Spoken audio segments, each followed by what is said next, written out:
Oke Mas Gary, gimana nih terkait ramai di TikTok bilang kalau Mas Gary ini pengkhianat Nopi. Gimana sih penjelasannya terkait hal tersebut Mas Gary?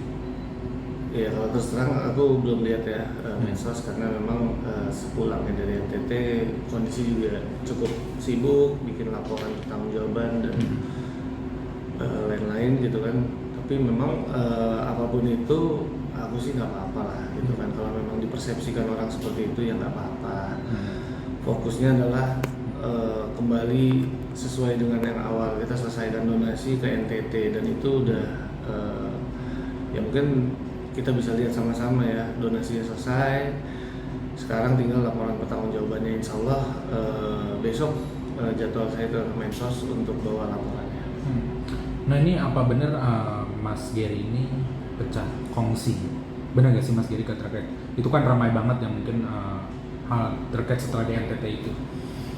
Ya apapun itu, rumor apapun itu, kebenarannya seperti apa, kalau dari sisi saya pribadi saya belum mau membuat asumsi ya, karena memang kembali lagi fokus saya tetap untuk penyelesaian donasi itu sampai di laporan pertanggungjawaban gitu kan. Kalau ketika laporan pertanggungjawaban belum selesai, saya belum mikirin yang lain-lain. Itu aja sih. Nah soal ada isu kabar ya Mas Gary berseliweran di media sosial kalau uang donasi itu masuk ke rekening pribadi Mas Gary. Gimana sih klarifikasi Mas Gary sendiri? Apa benar terkait hal tersebut ya? Ya memang karena terkait hal itu teknis ya, teknis perbankan itu nggak ada masalah ya, berarti memang pelaporannya itu kan namanya overbook gitu kan, dan rekening yayasan itu memang hanya menggunakan single token yang nggak ada ATM dan lain-lain. Dan pada saat ini kondisi bendahara pun ada di Jogja dalam keadaan sakit gitu, jadi memang dalam rangka yayasan baik saat ini ataupun sebelumnya memang demikian. Dana itu akan ditransfer ke rekening pribadi, siapa yang bertanggung jawab itu pastinya badan pengurus akan mengetahui. Nah bagi pihak-pihak yang memang di luar badan pengurus ya itu mungkin nggak tahu ya gitu, itu aja sih. Nah ini dari KMA ya bilang Mas Gary ini nggak ingat kebaikan Teh Novi. Gimana tanggapannya Mas? Ya itu kita hargai lah pendapatnya Mbak Emma seperti itu, monggo silakan gitu kan.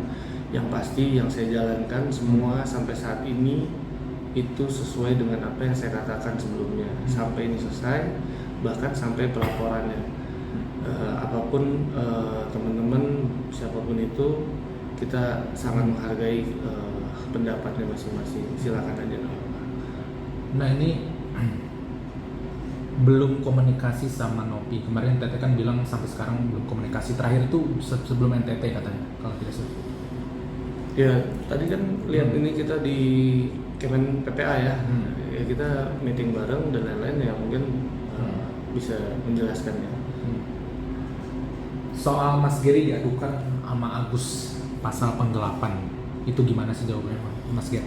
Ya itu kan haknya Mas Agus.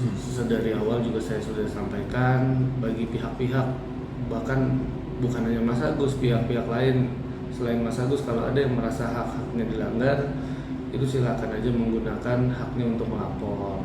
Kemudian kan nanti kan diuji lagi seperti apa, apakah memang memenuhi unsur atau tidak, silakan gitu. Tapi kalau saya kembali lagi berpegang sama pembinaan yang dilakukan oleh Kemensos bahwa pengumpulan dana itu adalah melakukan pelanggaran pidana. Jadi kemudian dana tersebut dapat dialihkan kepada penerima manfaat yang lain, dan kita juga menggunakan media dan konsultan keuangan dalam pelaporannya. Jadi selama kegiatan kemarin itu kita punya full dokumentasi dari awal sampai berangkat, sampai pembelanjaan, transparansi, pembayaran, sampai penyaluran, itu kita ada filenya gitu kan. Dan kemudian saat melakukan rekapitulasi pengeluaran kita juga menggunakan kantor konsultan keuangan, karena memang demikian syarat yang dipersyaratkan oleh Kemensos ketika dana itu di atas 500 juta kan, seperti itu.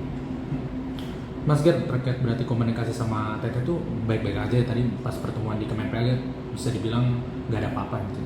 Ya kan bisa dilihat sendirilah seperti apa gitu. Saya atau mungkin memang kalau memang ada rumor di medsos ya silakan gitu, nggak apa-apa. tapi pada prinsipnya apa-apa yang memang masih menjadi tanggung jawab saya itu pasti akan saya selesaikan sampai selesai. Itu aja sih.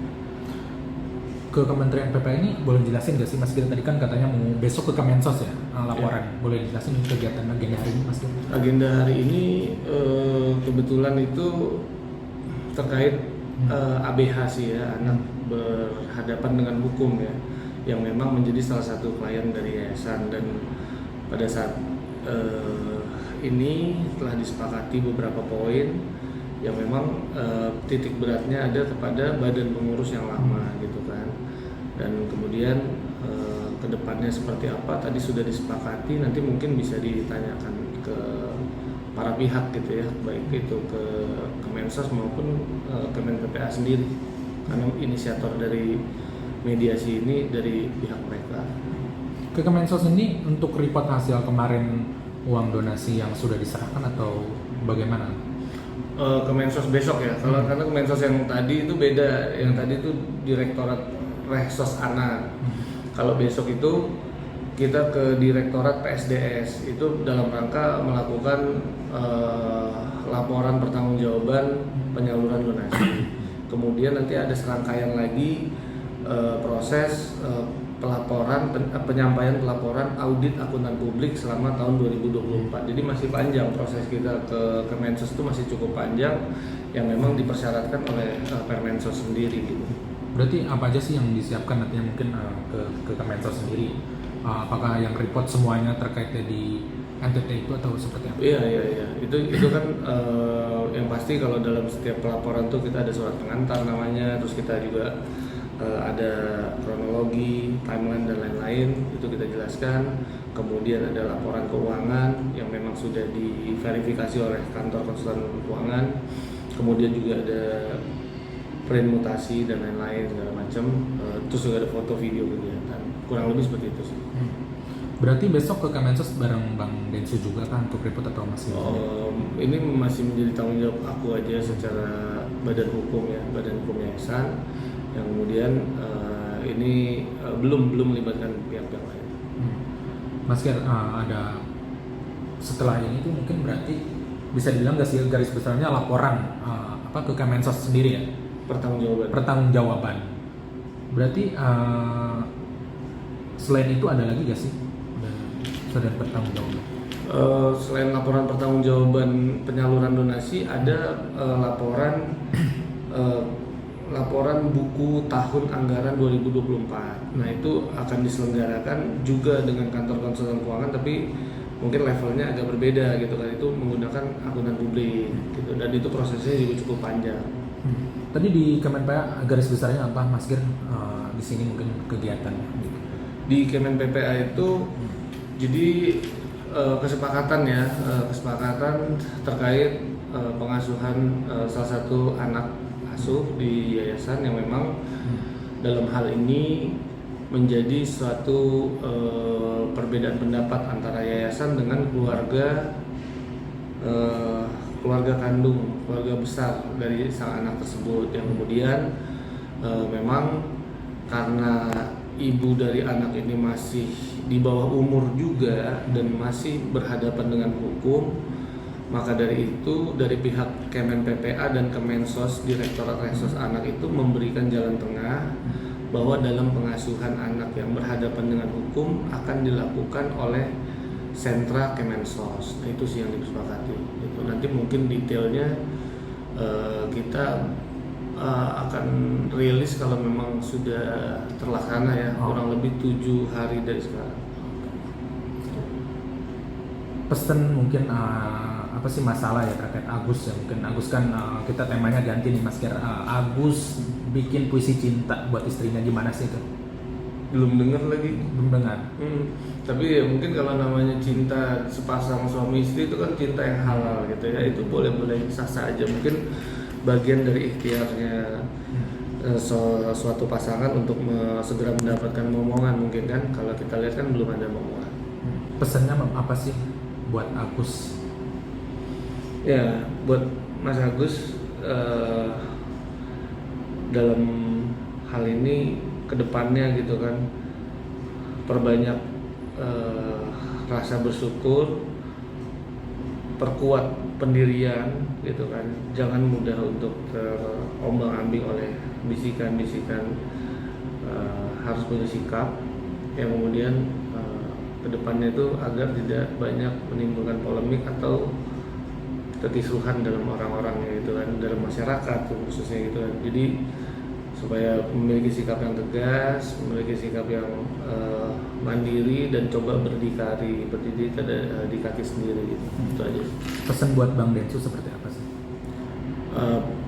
Buat Bang Densu pesannya justru lebih ke terima kasih aja sih, selama proses penyaluran itu benar-benar kita di backup, benar-benar kita dikawal, dan dan justru malah juga banyak polemik gitu kan, tapi beliau tetap konsisten komit untuk kita fokus di lapangan. Yang makanya kan bisa dilihat selama penyaluran yang kurang lebih efektifnya itu cuma 3 hari di sana kita ya, itu kita bisa belanjakan sesuai nominal, salurkan sesuai kuantiti, dan semuanya terdistribusi dengan baik, lancar, tertib gitu. Itu panutan aja sih kalau menurutku, cara kerja beliau, dedikasinya itu sungguh luar biasa ya. Pesan buat Teknopi seperti apa sih, Dek? Ya kalau buat Teteh nggak banyak sih, cuman memang pesanku kembali lagi dalam bermedsos itu, cobalah diatur mana yang memang ranah pribadi, mana yang ranah pertemanan, mana yang ranah publik begitu ya. Yang kemudian kalau hal-hal yang memang masih bisa diselesaikan secara japri lah. Kalau masih bisa bicarakan, karena akan menimbulkan suatu polemik lagi yang menimbulkan asumsi masyarakat, yang kemudian kan kita nggak tahu asumsi masyarakatnya apakah negatif atau positif. Kemudian kalau asumsi masyarakatnya atau netizen negatif, ya kita sendiri nggak bisa apa-apa gitu kan. Nah itu yang selalu, bahkan dari dulu selalu kita ingetin, itu aja. Kemarin Mas Giri balik lagi ke NTT ya, mungkin disambut antusias, mungkin dari Mas Giri sendiri perasaannya gimana sih sama Bang Densu? Gimana? Disambut antusias sama masyarakat NTT ya kemarin. Gimana mungkin perasaannya? Perasaannya cuma satu kata sih, terharu gitu kan. Terharu melihat mereka sangat antusias, tapi mereka tertib gitu. Jadi kita benar-benar ngerasain rasa yang memang nggak bisa semua orang bisa dapetin, yaitu rasanya unik gitu kan, unik sekaligus sedih gitu kan, bahwa hal ini kemudian bisa sangat mereka syukuri, bisa mereka sangat manfaatkan gitu kan, dan mereka sangat-sangat berterima kasih atas hal itu. Jadi itu suatu rasa yang memang ya satu kata tadi, terharu sih. Soal rekaman suara gimana sih tanggapannya Mas Giri? Bagi pihak-pihak khususnya gini ya, mungkin kalau aku melihatnya itu kan menjadi satu delik ketika dia disebarkan ke publik. Ya menurutku apabila penyebarnya salah satu dari yang disebut-sebutkan itu, lebih baik sebaiknya langsung datangi, langsung japri, langsung datang secara langsung kepada pihak-pihak yang memang dirugikan secara langsung. Semua bisa kok diselesaikan secara mufakat gitu. Kemudian jangan lagi kita menguji-uji ini sampai ke ranah pidana, janganlah gitu. Ya, kita kan nggak tahu siapa pelakunya betul gitu ya. Ya pasti kalau pelakunya sendiri pasti mengerti dan pasti tahu. Ya kalau saranku ya udahlah, akui, datengin secara pribadi tanpa di-up gitu kan. Ya pasti para pihak yang bisa didatengin pasti akan dengan tangan terbuka sih kalau menurut. Oke Mas ya, cukup.